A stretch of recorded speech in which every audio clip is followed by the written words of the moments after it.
You're listening to Eat, Theatre, Sleep, Repeat, Blackpool Grand Theatre's podcast. Your fun-filled look behind the curtain. Get ready for incredible stories, backstage gossip, community highlights, and plenty of star power. Let's dive in. Hello and welcome to Eat, Theatre, Sleep, Repeat. This week, my special guest is Susie Blake playing Shirley at Murder at Midnight, which is here at the Blackpool Grand Theatre from Wednesday the 28th of January through to the 31st of January.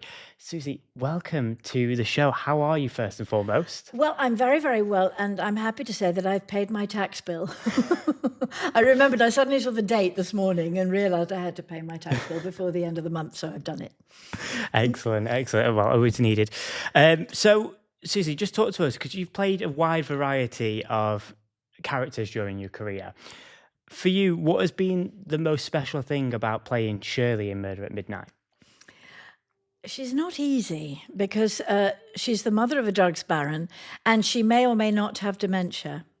And people of my age have all known people with dementia. And my mum, right at the end, when in her 90s, probably just for 6 weeks before she died, she certainly had Alzheimer's dementia.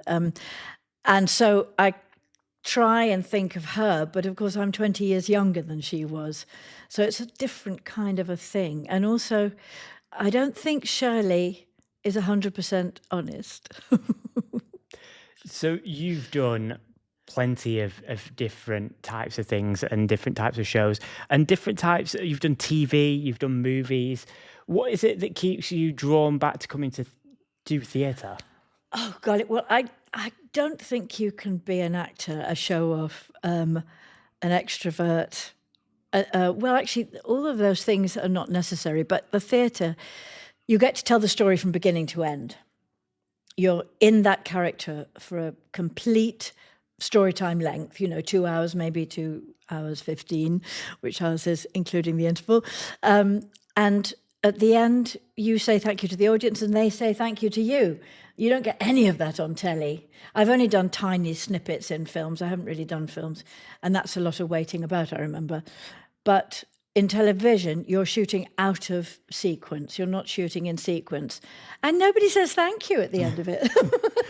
We spoke to Jason and Katie a couple of months ago on the podcast, and they were sort of saying the great thing about this show is that it's quite snappy. It goes through the story at a good pace, and that you're out within 2 hours. How do you think that is quite important in nowadays? The time thing. Well, I don't know. We were in a theatre in Manchester last week alongside the How to Kill a Mockingbird. And that goes on for, I think, 3 hours. And the theatre was full every night, as was ours, by the way.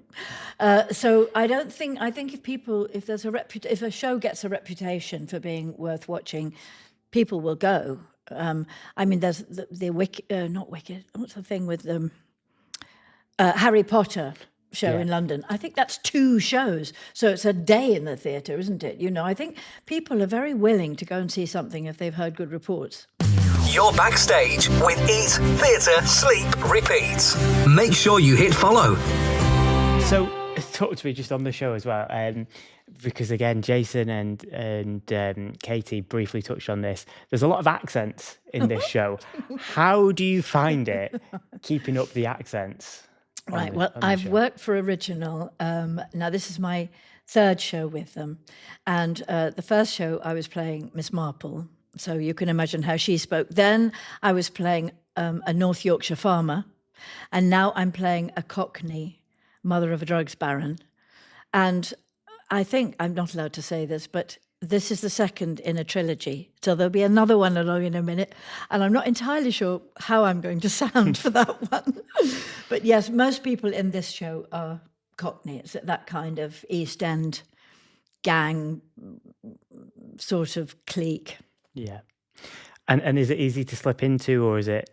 I love it. I love it. And if it's difficult, I found Birmingham very hard when I did Cuckoo. I had lessons for that. In 1 week, I had lessons for the Queen, for Birmingham, and I was also in Corrie for 6 weeks at the same time. So I was doing Manchester, the Queen, our Queen Elizabeth, I hasten to add, and also Yes, Birmingham Queen and Mancunian. So I do love it. I think once you get into you'll usually have a sentence or something. We all do, don't we? We have a sentence that reminds you of the place and the people and the accent. I remember Northern Ireland that when they were selling bacon, Ulster bacon, and you use that to get into that voice. But I would need lessons for that again now. It's incredible.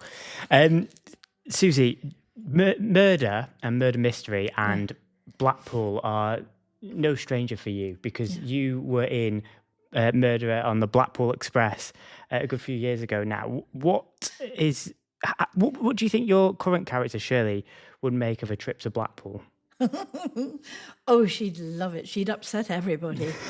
She's not an easy character, but at the moment, because she's slightly not with it, you could probably shove her in the back. She doesn't drink. Otherwise, you could give her a drink to shut her up, or you could give her a hot water bottle probably, and then tuck her up in the back of the coach, and she'd be all right. That was huge fun. It was sad for me because I was the first to die, so of course I wasn't in all of it, but I did have, I think, some of the best lines. So this is undoubtedly a funny production.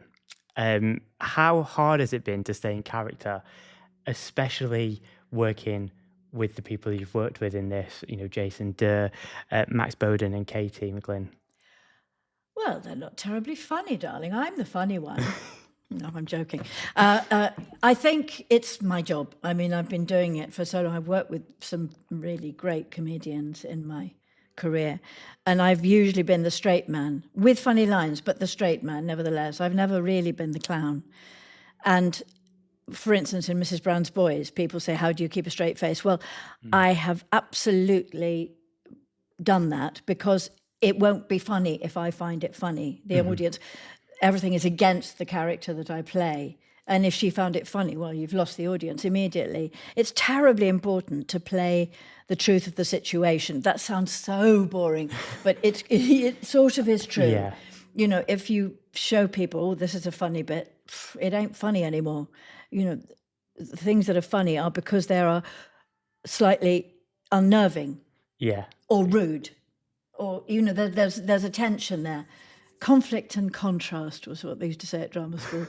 Welcome to your favourite podcast, Eat, Theatre, Sleep, Repeat. I love that. Finally, do you have any superstitions or rituals before you go onto stage? No, I have found myself actually recently doing something that an actress I worked with a long time ago used to do in the wings. To get my heartbeat up, I run very fast in the wings before I go on to sort of get the heartbeat going, because I'm 75 now, and it's quite easy to sort of slow down and do a languid performance.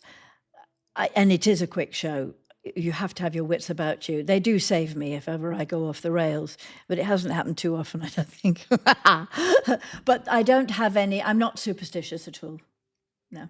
It's good to know. We always like to ask that question to sort of find out what different actresses do and what they, what is sort of inside them and their mind and their mind frame before they go onto stage. So it was very interesting to hear that, Susie. Well, I do think about what she will be thinking as she goes on. Literally before you go on, you say goodbye to Susie, leave her in the wings, and you think, hopefully, unless you're very nervous on the first night, you think about what's going on in the mind of the character. Mm-hmm. And then that helps you move with a determination that she would have, as opposed to me. I get what you mean. Do you see what I mean? Yeah, I do. Yes. I do see. I could talk to you forever, Susie, but unfortunately, we've got to let you go and let you get off to stage. Thank you so much for joining us on the podcast today. We really appreciate it. It's a pleasure. And of course, tickets are still available to come and see Murder at Midnight here at the Blackpool Grand Theatre, running from Wednesday the 28th of January through to Saturday the 31st. And you can get tickets on our website, blackpoolgrandtheatre.co.uk, or call the box office 01253 290 190.